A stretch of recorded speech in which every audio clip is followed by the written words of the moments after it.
Big thank you to our Cardboard Odysseys channel members for embarking on this journey with us. Your support fuels our adventure and keeps the creativity flowing. Remember, if you want to join our Odyssey, simply click the join button below this video. Thanks for being part of our community and supporting our cardboard dreams. Hello and welcome everybody, this is Matt from Cardboard Odysseys. Today I've got a deck tech on Aragorn the Uniter. And I know, the sticker shock is a little hard, you know, it's high, right? Alright, $3,700, but listen, okay. If you scroll down here, I wanted to do this intro just a little bit differently because the price tag is high, but it's high because I was given no budget for this deck. Shout out to Pat from the channel. Pat the Pauper, he's also, you know, Pat from the channel. He wanted me to build him or look over his Aragorn the Uniter deck. He wanted a deck that would scare his friends and be a dominant machine. I can't guarantee that this deck will be that, but I think it'll be very good. A lot of synergistic things. He basically wanted multicolored good stuff. So if you look at the creatures here, $132, sorceries $32, the instants are $34, the artifacts are $68, and the enchantments are $61. The lands are $3,340. As you all know, the dual lands and Gaia's Cradle, they don't need to be in the deck, but because there's no budget and because they can, I would always run them in my decks. If I'm building a deck, I'm going to run them in my personal decks for my table. Because we have you know, there's session 0 that we don't care about lands and such like that. So yeah, if you don't like it, remove all of the lands that are expensive, which are Gaia's Cradle and the 5 dual lands. You could probably get this deck under $500 pretty easily with just by removing those lands. It's like $2,700 just in lands. But at any rate, so yeah, multicolored good stuff. Aragorn on a budget of no budget, and yeah. I can even put, if you'd like, I can put a $500 budget version in the deck, or as a deck list below in the description. We can do that. But let's go ahead and go card by card like I normally do. In my deck text, I like to give a description of each, what am I doing here? Each card. Let's get into it. So Aragorn the Uniter, he is 1 red, 1 green, 1 white, 1 blue. It's a legendary human noble, 5/5. Whenever you cast a white spell, you create a 1/1 human soldier. Creature token. Whenever you cast a blue spell, you scry 2. Whenever you cast a red spell, Aragorn the Uniter deals 3 damage to target opponent. And whenever you cast a green spell, target creature gets +4/+4 until end of turn. So like I said, multicolored good stuff. The majority of the deck is basically going to be designed around just running things with multiple colors. Adeline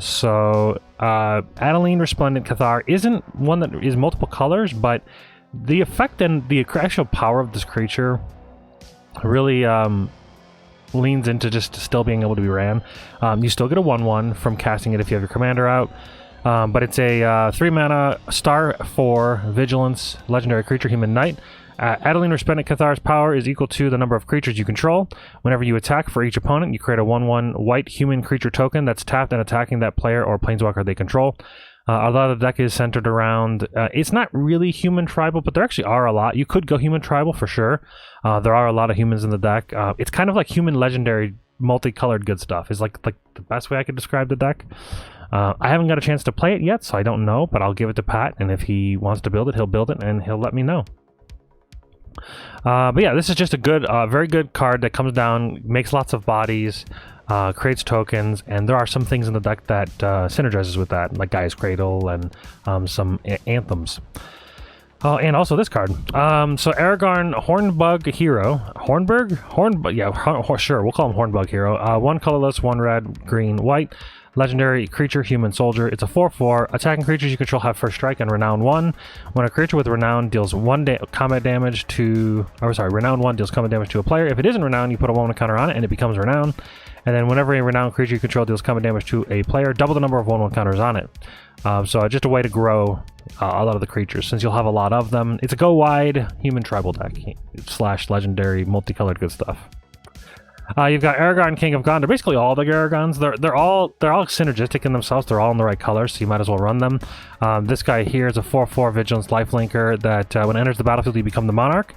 And then whenever you attack, or whenever it attacks, up to 1 target creature can't block.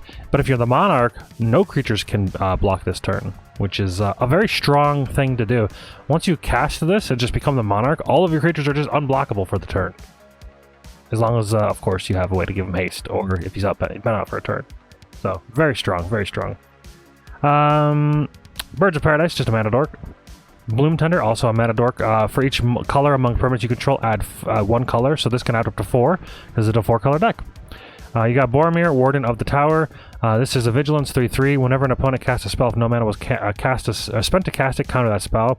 This is somewhat of a tax card or a stacks card, but it's mainly there for that.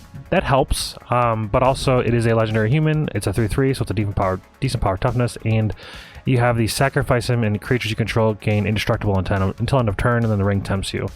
So it's mainly there for a little bit of board destruction protection, a little bit of stacks, but not like a ton.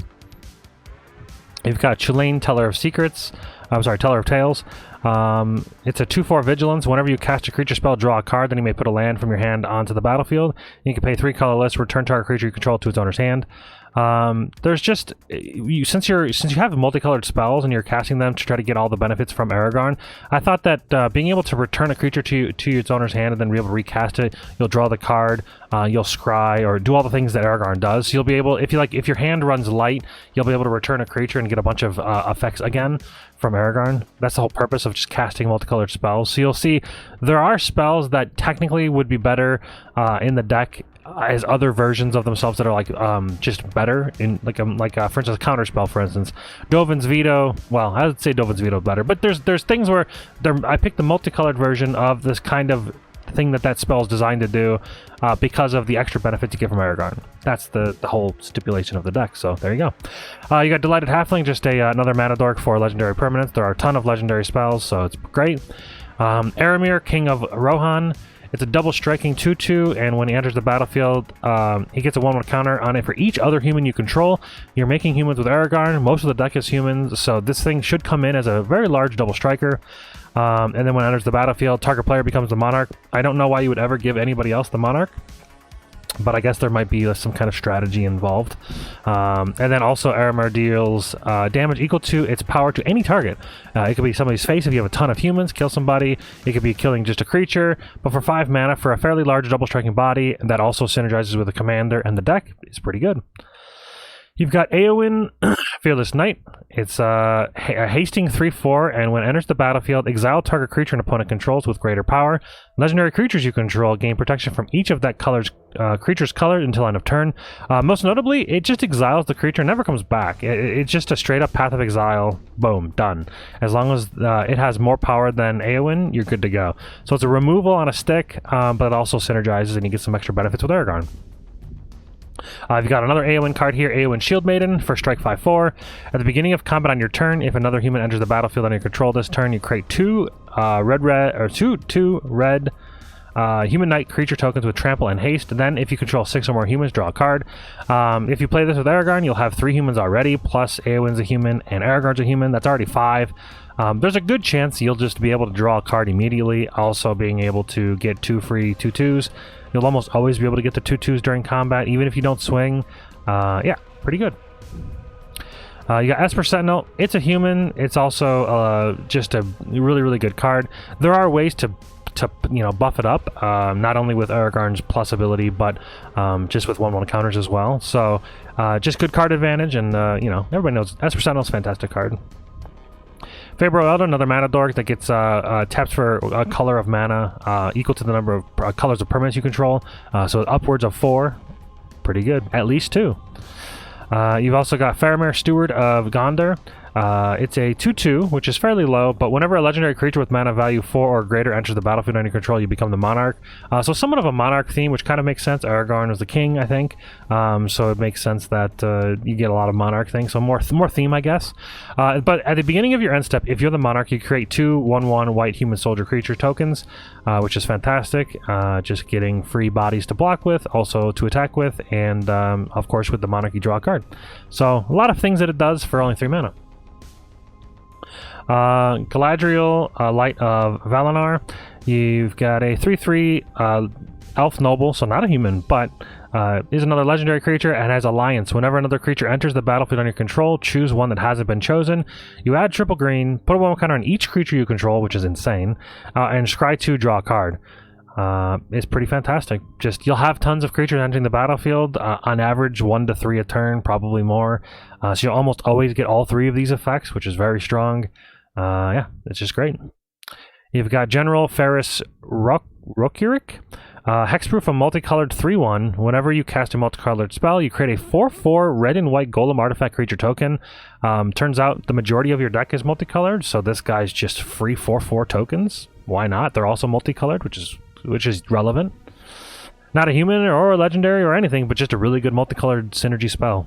Grand Arbiter Augustin, this is another Staxy type card, but because you're playing a lot of multicolored spells that are also blue and white, they reduce the cost by 1, and then they make your opponent's spells cost 1 more to cast.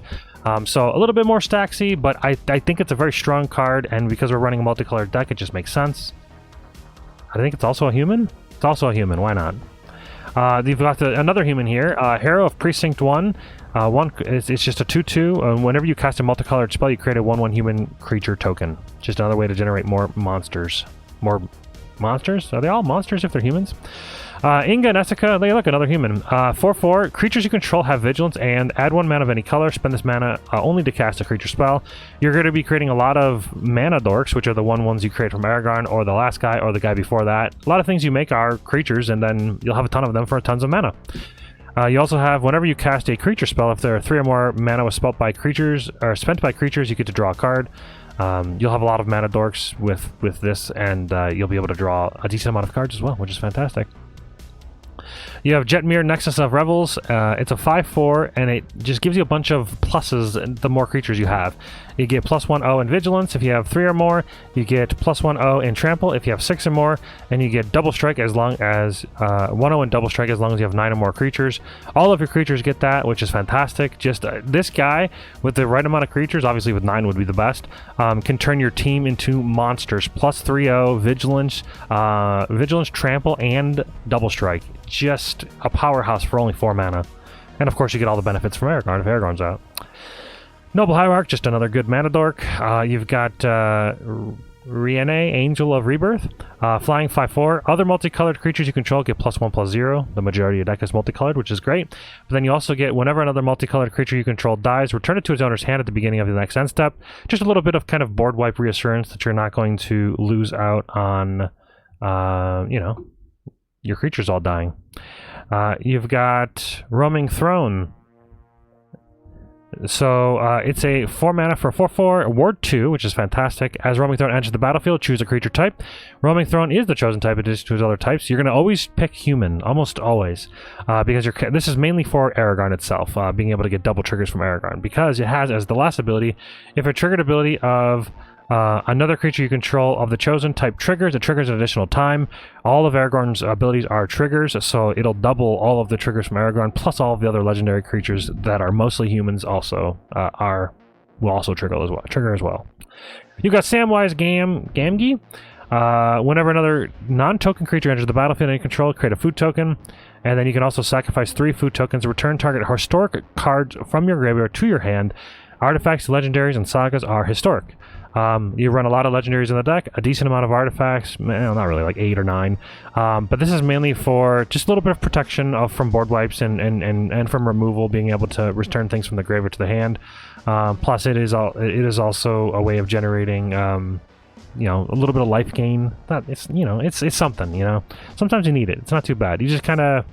Plus, of course, you get the pump from Aragorn and the 1/1. You've got Sirach Dragon Claw. A really good flash 6/6 creature that can't be countered. Your spells can't be countered for your creature spells can't be countered, and then also other creatures you control have trample. Most likely you'll have a wide number of monsters, swinging wide, go wide strategy, giving them all trample, removes the whole chump blocking situation, which is fantastic. And of course, look at that, it's a human. You've got Theoden, King of Rohan. It's a 2/3, and it has whenever Theoden, King of Rohan, or another human enters the battlefield under your control, target creature gains double strike until end of turn. Fantastic with our commander because it generates 1/1, so you'll almost always be able to give most of your team, or at least the most relevant ones, double strike. Farseek is a ramping spell. Finale Devastation is just a nice way to tutor any creature from the library to the battlefield, and it gives your creatures haste until end of turn and +X/+X, which most likely you'll have, trample and first strike and double strike and all the other stuff that the deck gives. Finale is a really good finisher. If you spend 10 or more, they get the big pumps and the haste, which is fantastic. You've got Nature's Lure, which is another ramp spell. Neoform is another tutor spell. As additional cost to cast a spell, you have to sacrifice a creature. And then also search your library for a creature card with mana value equal to 1 plus the sacrificed creature's mana value. Put that card onto the battlefield with an additional 1 with counter on it, then shuffle. This is just a multicolored spell that you can take care of one of the... So, you know, if there's one card that isn't really affecting the board too much, and you kind of know the deck, and you can get, you know, go tutor up something that's better, Neoform is a fantastic card for doing so. You've got Supreme Verdict. You kind of need to run 1 or 2 board wipes. This one is multicolored. It will, with Aragorn, it's weird because it, like, you'll scry 2, you'll create the human token, and then it'll die to the Supreme Verdict if your Aragorn's on the field. So it gets a little wonky, but if you have Boromir, you can give your creatures indestructible. That's why this isn't Farewell or the other ones at Exile, because there's a couple things that give your thing your team indestructible, so you'll kind of want to go that route. Giving your team indestructible, then you can board wipe. This can't be countered. It's multicolored, so if you have the ability to give your team indestructibility, you won't lose them. 3 visits is another ramp spell. You got an offer you can't refuse. This doesn't run too many counter spells, but you are in blue, and this is one of the best counter spells in the game, in my opinion. Very, very versatile. It's just so cheap. Leaving up 1 blue is fairly easy to do, so you got to run a couple counter spells, in my opinion. I tried to use as many multicolored spells as possible, so the Bant Charm is... they're going to see a lot of charms. A lot of the charms are pretty great. So this one here is, you choose one, destroy target artifact, or put target creature on the bottom of its owner's library, or counter target instant spell. So a little bit of counter spell, a little bit of bounce, and a little bit of destroy artifact. You need some artifact destruction, you need some way to get rid of creatures. Putting it on the bottom of the library, it almost might as well be removing it from the game, unless, of course, they have tutors, but, you know, it is what it is. And then counter target instant spell, good to have. You've got Broker's Charm. Broker's Charm is choose 1. Target creature you control gets +1/+0 until end of turn. It deals damage equal to its power to target creature or planeswalker opponent control, so kind of removal. Destroy target enchantment. Enchantment removal is fantastic. Or just draw 2 cards. So if you have Aragorn out, you're going to draw 2 cards, scry 2, make a human, and pump something +4/+4. Just a lot of good value all within one. And a lot of these have that same situation. So Cabaretti's Charm deals damage equal to the number of creatures you control to target creature or planeswalker. Another way of removal. You need a decent number of removal. Or creatures you control get +1/+1 and gain trample until end of turn. Or you create 2 green, white, and white citizen creature tokens. So either, it depends on what you need. It's very flexible. 3 different modes that are fantastic. Dovin's Veto, that I mentioned this earlier, it's a nice counterspell that can't be countered for non-creature spells, but it also, you know, scries and gives you a human, so a little bit extra value. You got Eladamri's Call. Search your library for a creature card, reveal that, put it in your hand, then shuffle. A lot of the creatures are very impactful, so having an instant speed search for that, a tutor, is fantastic. You've got Friendly Rivalry. Target creature you control at instant speed, target creature you control, and up to 1 other target legendary creature you control each deal damage equal to their power to target creature you don't control. This is just removal. You should be able to kill just about anything. You've got Growth Spiral. This is just a draw card, put a land on the battlefield, but because it's multicolored, you get a little extra benefit, and of course at instant speed. So, you know, if you need to block it, then pump a creature or whatever, or attack and then you know, pump something while getting some extra benefits. It's great. It's kind of like a giant. It turns like almost every instant spell into a giant growth, like a better giant growth, +4/+4 with Aragorn. So you can really do some degenerate things, of course, especially with double strikes. You got Jeskai's Charm. Instant speed, put target creature on top of its owner's library, or it deals 4 damage to target opponent or planeswalker, or creatures you control get +1/+1 and gain lifelink until end of turn. Lifelink is pretty good. 4 damage to target opponent or planeswalker, not so good. Planeswalker could be okay. And then, of course, basically unsummon to the top of its owner's library is, it might be crucial for, you know, getting rid of something, or that is going to kill you or whatever. So, yeah, they're very flexible. Mystical Tutor, just search your library for an instant sorcery spell, a card, reveal it, put it on the top of your library, and then, of course, you instant speed and then shuffle. Don't shuffle. You shuffle, then you put on top. That'd be weird if you put on top then shuffle. Don't do that. You got Naya Charm. Choose 1. Naya Charm deals 3 damage to target creature, or you return target card from a graveyard to its owner's hand, or tap all creatures target player controls. Now, I actually think tap all creatures target player controls is pretty, like, think of the power level you have with Aragorn. Even if it's just Aragorn on the field, you're going to deal 3 damage to a target opponent. You're going to tap all the things that they own. You're going to make a 1/1. You're going to pump something +4/+4, and then you'll be able to swing your entire team into their wide open board. Like, it's just a lot of things. Yeah, so it's pretty great. You've got Path to Exile, just a solid removal, exile target creature, and it goes. They go get a basic land tapped. Some people don't run basic lands anymore, which I actually am typically one of those people, but nowadays I try to run at least a couple so these passive exiles aren't a complete blowout.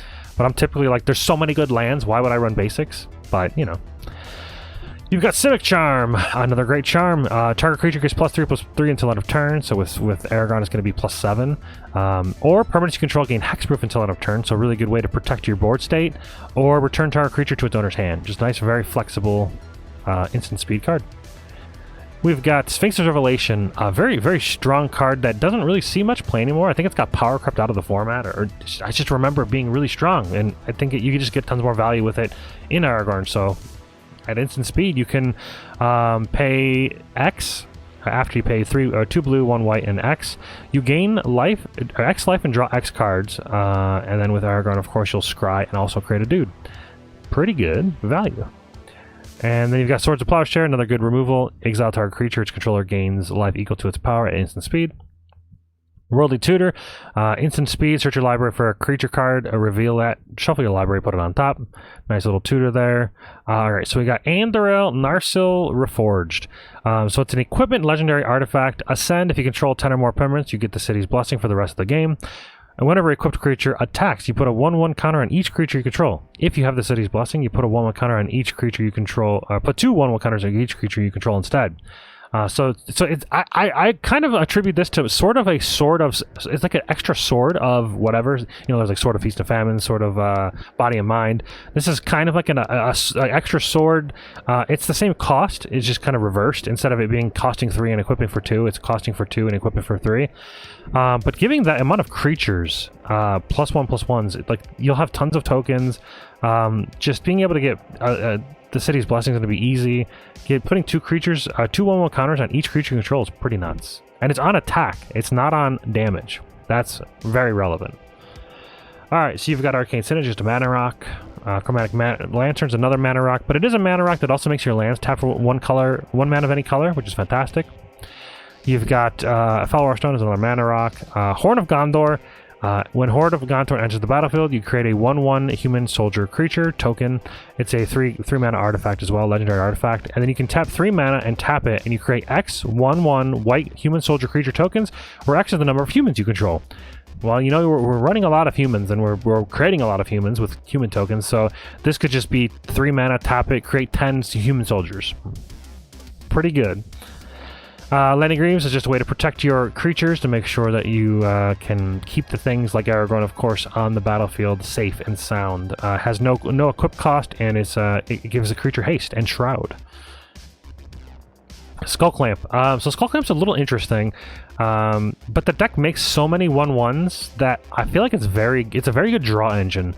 Gives you something to do when you have like a bunch of 1/1s and those 1/1s aren't really doing anything. Just Skull Clamp them, draw 2 cards. It gives equipped creature +1/+0, or I'm sorry, +1/-1. So it'll -1 their toughness. It kills all the 1/1s that you have. Draw some cards. It's super cheap at 1 mana and 1 mana to equip. So basically it turns into like a 1 mana draw 2. It is very strong in decks that can utilize easy outlets for it, and I think this deck is one of them. You got Soul Ring, which is another fantastic mana rock. The One Ring should be basically in every deck. I would say in probably 98% of decks should run the Run Wing. The One Ring.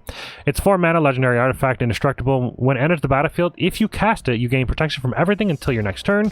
That's pretty strong alone. But at the beginning of your upkeep, you lose 1 life for each bird encounter on the One Ring. That really doesn't matter too much. Because you can tap it, put a bird encounter on the One Ring, and then you draw a card for each bird encounter on the One Ring. If you want to see demonstrations of how good the One Ring is, go watch Play to Win's video. I think there's a video that's about like with the One Ring where like all 4 players have the One Ring and they're just tapping and drawing and untapping and just it becomes insane. The One Ring's very strong. Alright, so you've got Aura Shards. It's an enchantment that has, whenever a creature enters the battlefield under your control, you may destroy target artifact or enchantment. You'll have lots of creatures entering the battlefield, of course. Aura Shards is just a really, really good way to keep the artifacts and enchantments down, you know? Some decks, they play a lot of artifacts and enchantments, and this is a way to get rid of them and make sure that only you have them, because it is a May ability. You do not have to. Flowering of the White Tree, fantastic, powerful enchantment in this deck. Is a powerful anthem, legendary enchantment for creatures you control. Legendary creature you control get +2/+1, and have ward 1. And then legendary creatures you control get +1/+1. So it's just an anthem for both legendary and non-legendary. Plus you get the ward plus you get the extra +2/+1 for legendary creatures. Yeah, very, very powerful anthem. You've got Mystic Remora, cumulative upkeep, a 1. Whenever an opponent casts a non-creature spell, you may draw a card unless that player plays 4 as an enchantment. It's just a very, very powerful enchantment to hopefully get out on like turn 1. It's more powerful in CDH when a lot of those hands are going to be like drawing a bunch of cards. I could see this being removed in this deck. It's kind of out of place, but it is a very powerful card in some format or in some pods. So if your team isn't like regularly casting multiple 0, 1, or 2 drop very early on spells, then I wouldn't bother. Take it out for something else. Now, Rhystic Study, on the other hand, this is one of those things that stick around, no cumulative upkeep. It's an enchantment. Whenever an opponent casts a spell, you may draw a card unless the player plays 1. Some people refuse to pay the taxes at all. Some people do it, some people don't. It's just, you know, it just sits on the battlefield. It gets a little annoying having to keep reminding people if they're going to pay the 1, but the amount of card draw you get from it is just so insane that it's just, you kind of just have to play it. You don't have to, but you should. Trace of Abundance. This is an interesting one. It's an enchanted land. Enchanted land has Shroud. None of that really matters, but whenever enchanted land is tapped for mana, its controller adds an additional 1 mana of any color. It's mainly in here because its color identity is 3 different colors, which just synergizes with Aragorn. It's kind of like a 2 mana mana rock, but it just enchants a land. But with it being 3 different colors, it's just useful. You get the benefits of Aragorn. And then we're into the lands. The lands are really nothing special, just a bunch of fetch lands, and I think there is only 1 or 2 utility lands. Gaia's Cradle is one of them. As I mentioned earlier, you can always just take this out if you don't play with proxies or if you don't have this card. But if you do want to play with it, it is fantastic because you're going to be creating tons of creatures, so it's going to be tapping for 1,000,000 mana, which is fantastic. Let's see here. What other? Oh, Mina's Truth. So Minas Tirith, whatever that is, enters the battlefield tapped unless you control a legendary creature. It taps for 1 white, and then you can tap 1 colorless, tap 1 white, draw a card, activate if you only if you've attacked with 2 or more creatures this turn. You'll almost always be able to attack with 2 or more creatures because you're running so many ways of creating creatures. That you should be fine being able to run this. I think that might be it with the rest of the lands. Yeah, there's really not a lot of utility lands in the deck. Yep, Yavimaya, Cradle of Growth. The deck is fairly heavy on green. If we scroll down here to the breakdown of the colors, we've got green and white are the majority, with blue followed by red being the least amount. But yeah, overall, this deck seems really, really fun. Let me know what you guys think of it in the comment section below. Share the video if you've got friends that are looking for an Aragorn deck. Like I said, it is unplay tested, but I do feel like it's very synergistic. It's got a lot of things going for it. I think it's going to be fantastic. Pat's going to play it probably, and then yeah, it's going to be great. So thanks for watching, everybody, and I will see you all next time.